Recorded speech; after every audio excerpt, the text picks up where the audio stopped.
পুরুষ মানুষের ভালোবাসা কখনো দেখা যায় না, দেখা যায় শুধুমাত্র তার দায়িত্ববোধ। যে মানুষটা রোজ খেয়াল করে আপনার খোঁজ রাখে, আপনি খেয়েছেন কিনা, আপনার শরীর ভালো কিনা, এই প্রশ্নগুলো বারবার করে, সেই মানুষটার সবটা জুড়ে আপনি থাকেন।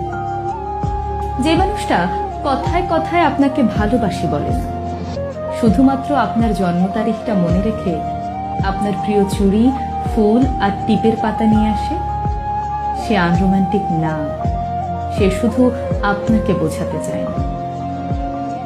আপনি সারাদিন অনলাইনে না থাকলে যে মানুষটা বাহানা করে আপনার কণ্ঠস্বর শুনতে চায়, অযথাই ফোন দিয়ে আপনাকে রাগিয়ে দেয়, সেই মানুষটা আপনাকে অবহেলা করে না, বরং আপনাকে প্রচন্ড মিস করে।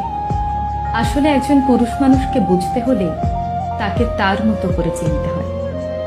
তার পকেটের শূন্যতা, চোখের গভীরতা আর চুপচাপ থাকার মতো অদম্য সাহসিকতার আড়ালে একজন বোকাশোকা, সহজ সরল, সাধারণ মানুষ থাকে।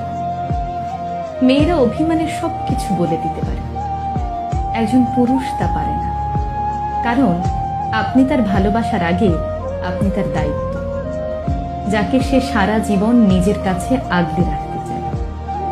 শুধু মুখ ফুটে বলতে চায় না তার ঠিক কতটা জুড়ে আপনি।